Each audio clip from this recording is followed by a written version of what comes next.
समुंदर के बीच में एक छोटा सा आइलैंड है जहाँ के दरवाजों से गुजरने के बाद ना कोई वापस ना आ सका। क्या आप तस्वुर कर सकते हैं एक ऐसी जेल के बारे में जहाँ पर ना आज़ादी का ख्याल भी ना एक जुर्म है।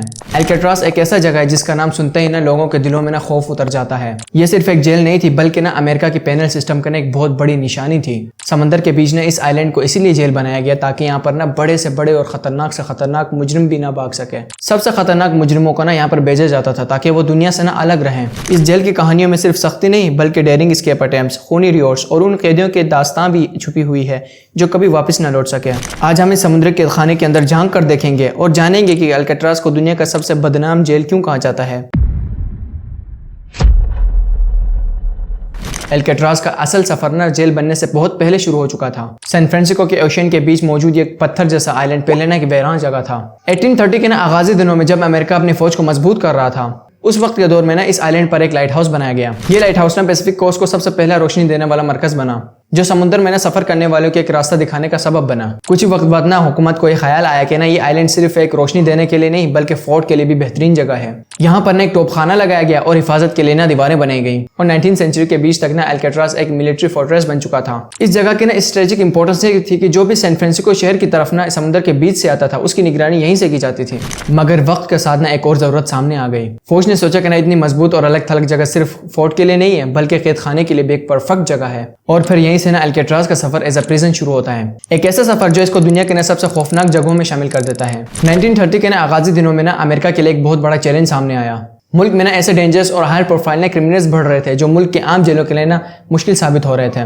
गैंग वार्स, ऑर्गेनाइज्ड क्राइम्स और प्रोहिबिशन के दौर के माफिया डॉन्स ये सब आम प्रिजनर्स से अक्सर भाग जाते थे या फिर वहां पर अपना असर दिखाते रहते। इसी वक्त हुकूमत ने फैसला किया कि एक ऐसा जेल बनाई जाए जो इन सब चीज़ों से ना बिल्कुल अलग हो, जहां पर सिक्योरिटी इतनी सख्त हो कि भागना नामुमकिन हो। और उनकी नज़र सीधा पड़ी सैन फ्रांसिस्को के इस छोटे से आइलैंड अल्काट्राज़ पर। यह जगह इसलिए चुना गया था क्योंकि यह समुद्र के चारों तरफ से घिरा हुआ था और नेचुरल फोर्ट्रेसेस बन चुका था, क्योंकि यहाँ पर तेज लहरें और आसपास ठंडा पानी मौजूद था। इस जेल में भेजे गए वो लोग जो सबसे खतरनाक समझे जाते थे जैसे कि किडनैपर्स, रॉबर्स, माफिया गैंग्स के बॉसेस वगैरह। सबसे मशहूर नामों में ना अल कैपन, जॉर्ज मशीन गन केली और रॉबर्ट स्ट्रॉट जैसे कैदियों को ना यहाँ पर ट्रांसफर कर दिया गया। मकसद न सिर्फ एक ही था कि इन लोगों को ना बिल्कुल अलग कर देना, जहाँ पर ना उनका असर दुनिया से खत्म हो जाए और वो चार दीवारों के बीच में ना ही अपनी जिंदगी को महदूद रखें। अल्काट्राज़ सिर्फ एक जेल नहीं था, वो अमेरिका के लिए ना एक लास्ट स्टॉप बन चुका था। एक ऐसी जगह जहाँ पर ना सारे खतरनाक मुजरिम कैद किए जाते थे। अल्काट्राज़ के अंदर ना कदम रखते एक साफ पता चलता था कि यहाँ पर ना ये चीजें जो बनाई गई हैं वो इंसानों को तोड़ने के लिए बनाई गई हैं। हर कैदी को जो सेल मिलता था ना वो 5x9 फुट का एक छोटा सा कमरा होता था। इतना छोटा होता था कि ना वहाँ पर एक छोटा सा बिस्तर, एक तकिया और एक वाश बेसन होता था। इस कमरे की जो दीवारें थी ना वो कंक्रीट की थी और सूखी हुई पत्थरों से बनी हुई थी और जो रोशनी थी ना वो सिर्फ विंडोज से आती थी। इस प्रिजन की ना डेली रूटीन बहुत सख्त और टाइम बाउंड था। सुबह 6:30 पर ना कैदियों को जगाया जाता और फौरन हेड काउंट होती थी। हर कैदी को ना अपना सेल साफ करना पड़ता था, बिस्तर वगैरह समेटने पड़ते थे वरना पनिशमेंट मिलती थी। खाना ना सिर्फ मिसाल पर मिलता था और उस वक्त ना गार्ड सबसे ज्यादा होशियार रहते थे क्योंकि एक ही वक्त में ना सब कैदियों को इकट्ठा करना खतरे से खाली नहीं था। नाश्ता दोपहर और रात का खाना ना एक फिक्स स्केड्यूल पर होता और खाने की जो क्वालिटी थी ना वो स्ट्रिक्ट थी, बस सर्वाइवल के लिए, यानी कि वो सिर्फ जिंदा रह सके, न मर सके, न जी सके। कैदियों का दिन का वक्त ना बचा सिर्फ दो चीजों में गुजरता था, या तो प्रिजन लेबर में जहाँ वो लॉन्ड्री, किचन या वर्कशॉप में काम करते या फिर बिल्कुल अपने सेल के अंदर तन्हाई में बंद रहते हैं। और इसके अलावा गार्ड का स्केड्यूल भी ना मिलिट्री स्टाइल था। हर जगह ना वॉच टावर्स और स्टील गेट्स लगे होते थे। हर ब्लॉक पर ना आर्म गार्ड्स तैनात होते हैं और कोई भी ना गलत हरकत फौरन नोटिस की जाती थी। डिसिप्लिन का सिस्टम यह था कि अगर कोई भी कैदी रूल तोड़ता ना तो पूरे ब्लॉक को कलेक्टिव पनिशमेंट मिलता। अल्काट्राज़ में ना आज़ादी का मतलब सिर्फ एक ही चीज़ था कि रूल के अंदर जीना। जरा से गलती पर ना कैदी को सोनेटी कॉन्फिडेंस में डाल दिया जाता, जहां पर ना अंधेरा सूखापन उसकी रूह को तोड़ देता था। अल्काट्राज़ का नाम ना तब सबसे ज्यादा बदनाम और मशहूर हुआ जब यहाँ पर ना दुनिया के सबसे खतरनाक जो कैदी थे ना वो लाए गए। सबसे पहले नाम इसमें ना अल कैपन का है जो चिकागो का ना एक गैंगस्टर था जिसको स्कारफेस कहा जाता था। वो बूटलेगिंग, गैम्बलिंग और ऑर्गेनाइज्ड क्राइम का ना बादशाह था। जब वो अमेरिका के ना आम प्रिजन्स में था ना तो वहां पर ना वो उसके अंदर बैठे बैठे यानी कि प्रिजन्स के अंदर बैठे बैठे ही ना वो अपना बिजनेस चलाता था। इसीलिए 1934 में ना उसे अल्काट्राज़ में भेज दिया गया जहां पर ना गार्ड्स ने उसकी हर पावर को तोड़ दिया। यहाँ पर ना कैपन को सिर्फ एक आम कैदी बनाकर रखा गया और वो अपनी जिंदगी के ना आखिरी दिन भी इस प्रिजन की सख्ती से नहीं बच सका। दूसरा नाम है रॉबर्ट स्ट्रॉट, जिसे दुनिया ना बर्डमैन ऑफ अल्काट्राज़ के नाम से जाना जाता है। वो असल में एक डेंजरस मर्डर था लेकिन वो अपने प्रिजन्स में ना कैदी परिंदे वगैरह पाला करता था और उनके ऊपर ना रिसर्च किया करता था। बेसिकली आप उसे एक साइंटिस्ट भी समझ सकते हैं। लेकिन अल्काट्राज़ में जब उसे लाया गया तो उसको बर्ड्स पालने की इजाजत नहीं दी गई और वो सिर्फ अल्काट्राज़ के ना 5x9 फुट कमरे में ना खामोशी के साथ अपनी जिंदगी गुजारता रहा। फिर भी ना हिस्ट्री में उसका नाम इसीलिए जिंदा है क्योंकि वो एक साइंटिस्ट बन चुका था, चाहे वो जेल में दीवारों के अंदर ही क्यों ना कैद हो। और तीसरा था जॉर्ज मशीन गन केली। वो एक मशहूर रॉबर और किडनैपर था जो अपनी टॉमी गन से ना पूरा अमेरिका को ना हिला कर रख देता था। उसकी दहशत ना हर शहर हर गली में फैली हुई थी। जब उसे पकड़ा गया ना तो हुकूमत ने उसे एक मिसाल बनाने के लिए अल्काट्राज में भेज दिया। यहाँ पर ना उससे हर पावर और हर शान छीन ली गई और वो एक ब्रोकन इंसान बनकर रह गया।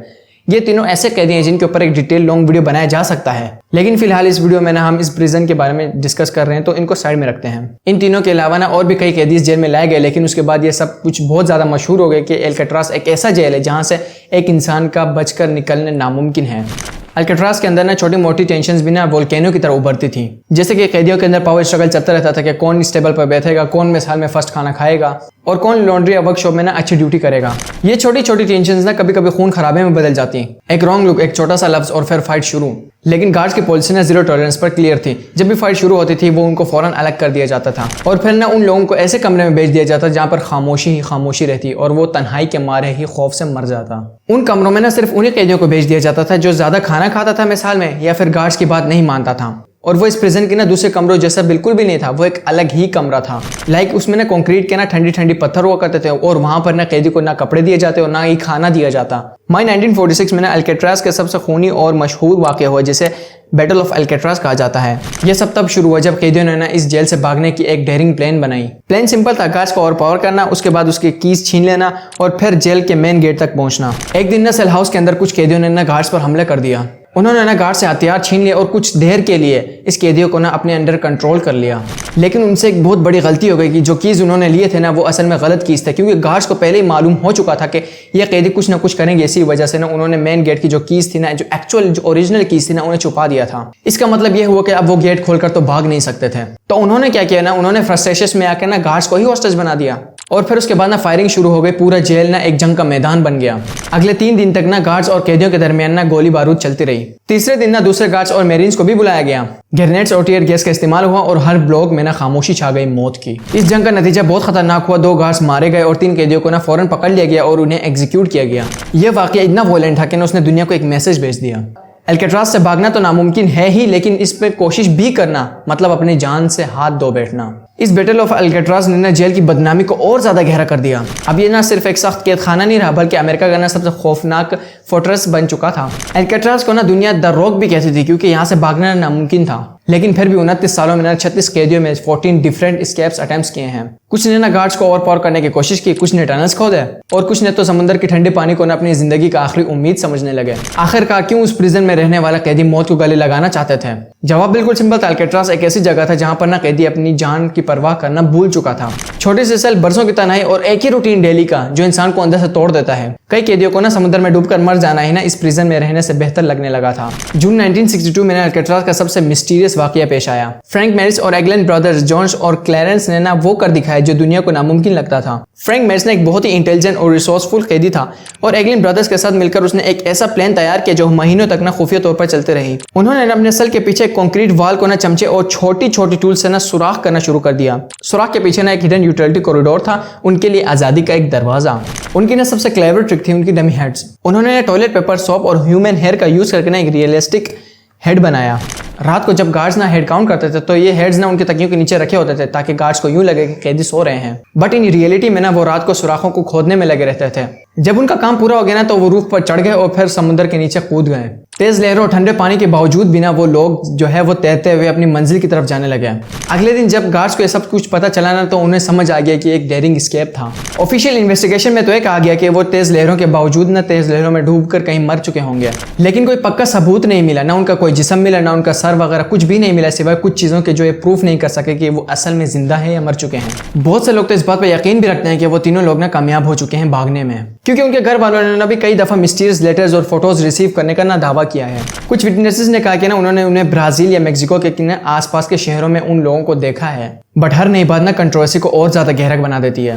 लेकिन अगर आज आप गूगल पर सर्च करेंगे अल्काट्राज के बारे में तो आज के दौर में अमेरिका के किसी भी आइलैंड पर आपको अल्काट्राज नहीं मिलेगा, क्योंकि 1960 के दौर में ही ना ये अपने डाउनफॉल की तरफ जा चुका था। चलो मैं आपको बताता हूँ। 1960 के आगाजी दिनों में ना अल्काट्राज अपने ही बोझ तले डूबने लगा था। ये जेल ना समुद्र के बीच बनी थी। चूंकि ये समुद्र के बीच था, इसी वजह से समुद्र का गाढ़ा पानी ना इसके नीचे के सेल्स को वगैरह को ना खाना शुरू कर दिया था, यानी कि इसके कंक्रीट्स को, इसके स्टील को ना खुद ही खाना शुरू कर दिया था, जिसकी वजह से इसकी दीवारें वगैरह जो थी वो कमजोर पड़ चुकी थी और हर साल ना इसका मेंटेनेंस का खर्चा भी बढ़ता जा रहा था। और गवर्नमेंट के लिए ना ये फैसिलिटी चलाना बहुत महंगा पड़ रहा था, क्योंकि एक आम कैदी को ना आम प्रिजन्स के अलावा ना अल्केट्राज में पालना दूसरे प्रिजन से ना बहुत ज्यादा महंगा पड़ रहा था। और दूसरी तरफ ना गार्ड्स वगैरह को ना जो फूड्स थे ना वो बोट्स के जरिए से वहां पे पहुंचाई जाती थी, और ये भी काफी ज्यादा उनको महंगा पड़ रहा था। आखिरकार 1963 में ये फैसला किया गया कि अल्केट्राज को परमानेंटली क्लोज किया जाए, और 21 मार्च 1963 को ना the last batch of prisoners को ट्रांसफर कर दिया गया और द रॉक गेट को हमेशा के लिए बंद कर दिया गया, यानी कि द रॉक अल्केट्राज का ही उसका नाम रखा गया था। द रॉक गेट यानी कि अल्केट्राज को हमेशा के लिए बंद कर दिया गया।